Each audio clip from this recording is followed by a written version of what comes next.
Halo, selamat datang di channel Ruang Horor. Di channel ini, kalian akan mendapatkan rangkuman alur film-film horor. Jadi, buat para pecinta film horor, yuk silakan request film apa nih yang bakalan kita rangkum dalam channel ini untuk video kita selanjutnya. Silakan tulis di kolom komentar. Nah, di video kali ini kami akan membahas film Rumah Kentang The Beginning yang dirilis pada tahun 2019. Film ini disutradarai oleh Rizal Mantovani dan diperankan oleh Luna Maya sebagai Sophie dan Christian Sugiono sebagai Adrian. Mereka mempunyai 3 orang anak, diantaranya yaitu Nina, Nala, dan Bayu.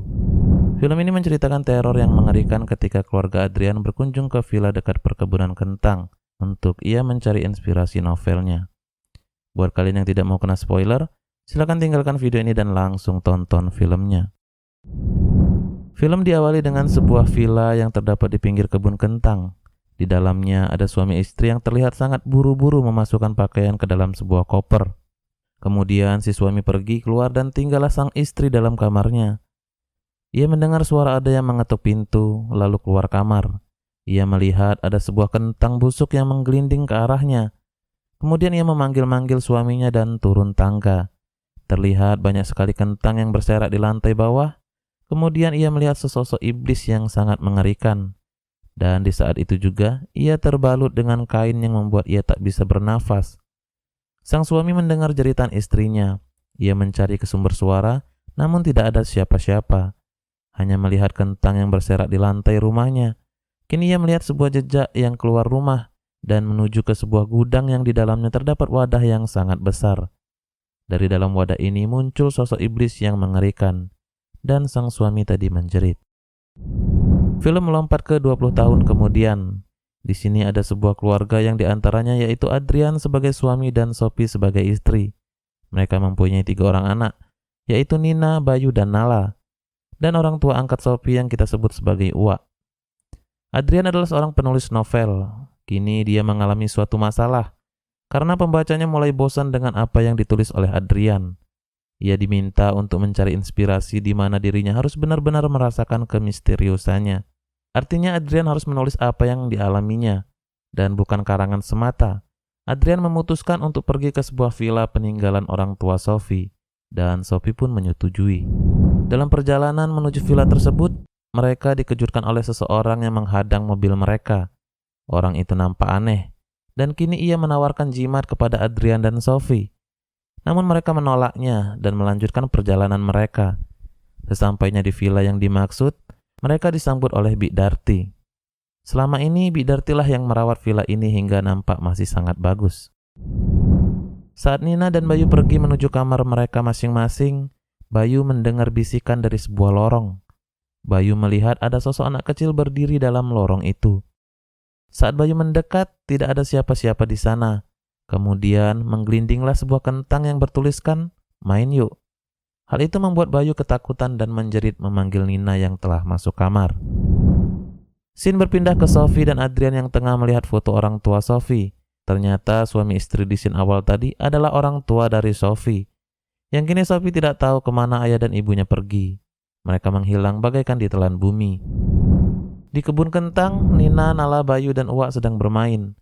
Lalu datanglah Sophie yang meminta Uwa untuk istirahat saja. Nina kini akan memasuki sebuah gudang yang ada di tengah kebun kentang tersebut. Lalu dikagetkan oleh Sophie yang tiba-tiba saja muncul di belakang Nina. Mereka semua akhirnya masuk ke dalam dan melihat ada sebuah wadah besar yang ternyata fungsinya untuk membuat sup kentang dan dihidangkan ke warga yang ada di desa itu. Dan kini mereka semua kembali ke villa karena hari mulai gelap.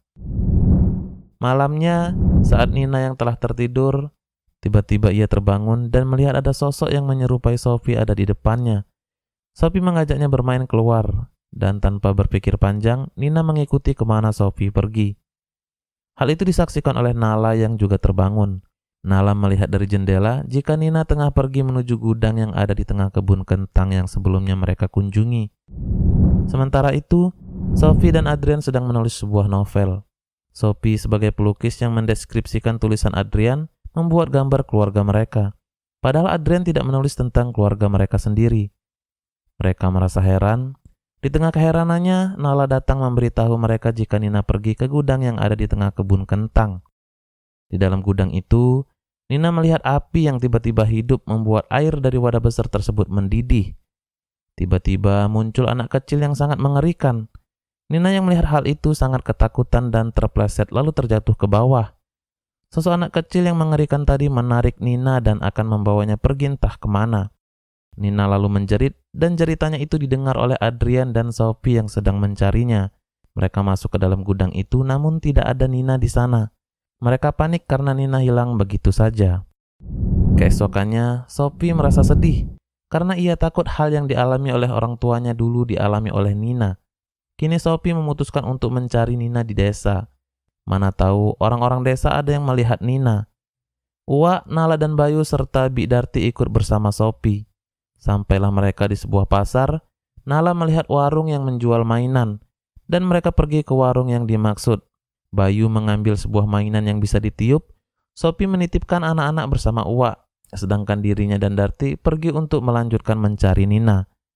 Ternyata penjual di toko tersebut adalah orang yang bertemu mereka saat dalam perjalanan, dan juga ia adalah orang yang pernah membantu di keluarga ayahnya Sophie.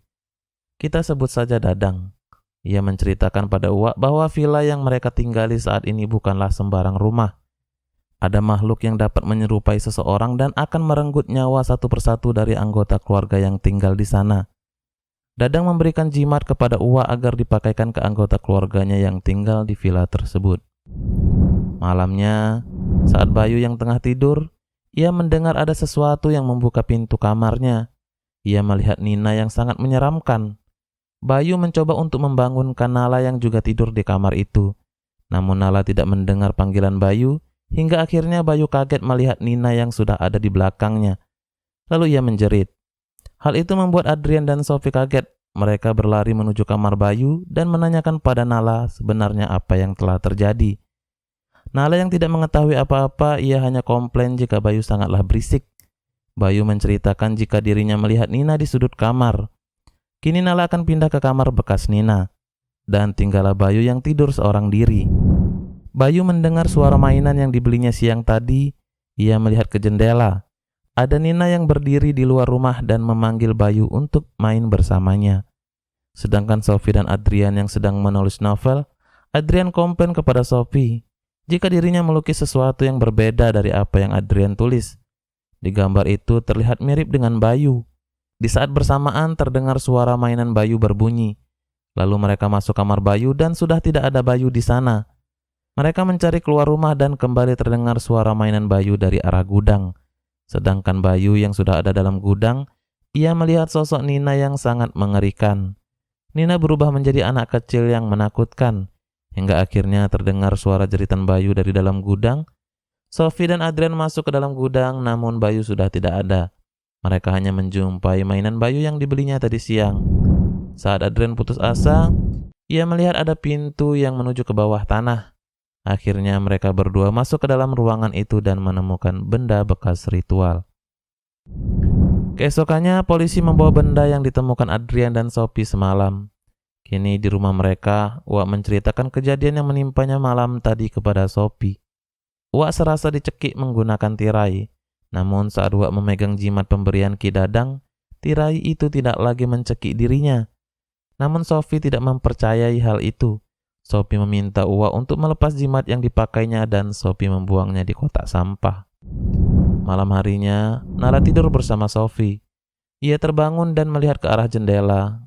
Nala melihat lampu yang ada di depan gudang hidup dan mati saat ia melihat kembali ke arah gudang. Saat Nala membalikkan badan, Nala dikagetkan dengan Sophie yang telah berdiri di belakangnya. Nala menceritakan apa yang telah dilihatnya di gudang, lalu Sophie menyuruh Nala untuk kembali tidur. Jam sudah menunjukkan angka 12. Sophie terbangun, mendengar pintu kamarnya terbuka. Lalu ada sebuah kentang yang menggelinding menabrak pintu. Sophie mengambil kentang tadi dan terlihat ada gambar yang sama persis yang pernah digambar oleh Bayu. Lalu Sophie melihat Bayu dan Nina ada di lantai bawah. Saat dihampiri mereka berdua hilang. Scene berpindah ke kamar Uwa. Uwa merasa ada sesuatu yang mengganggu dirinya. Saat Uwa melihat ke arah kolong tempat tidur, ada anak kecil yang sangat menakutkan hingga membuat Uwa kaget. Tiba-tiba tempat tidur Uwa terangkat ke atas lalu menimpanya. Sophie yang mendengar itu segera menuju kamar Uwak. Sophie melihat ada anak kecil yang mengerikan memasukkan tangannya ke dalam mulut Uwak. Namun dengan cepat, pintu kamar Uwak tertutup sendiri membuat Sophie terpental.